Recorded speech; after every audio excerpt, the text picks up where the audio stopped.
महंगाई प्रकाष्ठा पर है। पेट्रोल से लेकर के गैस तक के दाम बढ़ते चले जा रहे हैं। आम आदमी की आय सीमित होती चली जा रही है।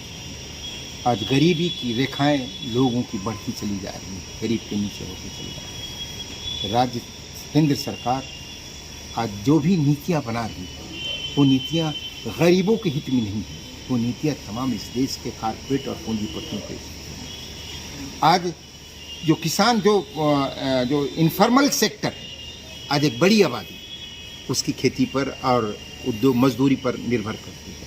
आज भारत कृषि का सबसे बड़ा दुनिया का मंडी व्यापार केंद्र है।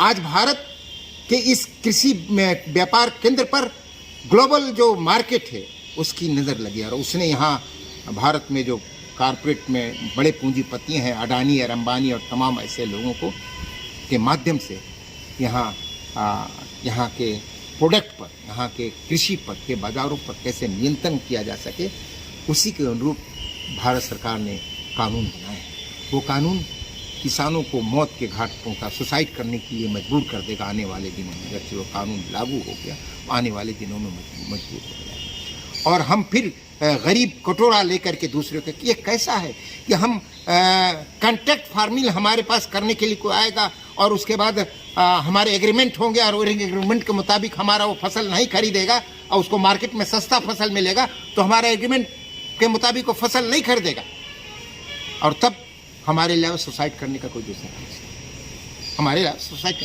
और फिर हम उसके लिए ले आने भी नहीं जा सकते हैं, एसडीओ के जाना होगा, एसडीओ में उसका प्रतिनिधि रहेगा, उसका वकील रहेगा, हम अकेले किसान खड़ा होंगे। और इस राज्य में, इस देश में जो प्रशासनिक व्यवस्था है वो गरीबों की हितकर है कि पैरोकार है या पूंजीपतियों का पैरोकार है, इसमें इस देश की जनता को, इस राज्य की जनता को बताने की जरूरत नहीं। एवरीबडी नोन ये प्रशासन लोग किनकी बात सुनते हैं। इसलिए आज गरीब होता चला जा रहा है, तेजी से गरीबी बढ़ रही है, महंगाई बढ़ रही है। आम आदमी आज थाली से उसके रोटी और अनाज और सब्जी के क्वांटिटी कम हो रही है। ये चिंता का विषय है, जिससे कुपोषण बढ़ रहा है, जिससे हर तरह के परेशानी बीमारियों से घिरने के लिए मजबूर है।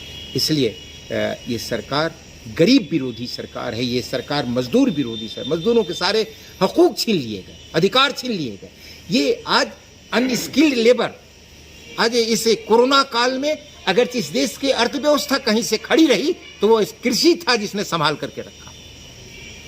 तो आज देश बहुत बुरे दौर से गुजर रहा है और मैं समझता हूँ कि केंद्र सरकार और राज्य सरकार, ये डबल इंजन की जो सरकार है, जिसे वोट मांगा था, आज डबल इंजन की सरकार कहीं नज़र नहीं आ रही है। आम आदमी को उनके भरोसे जीने के लिए छोड़ दिया गया।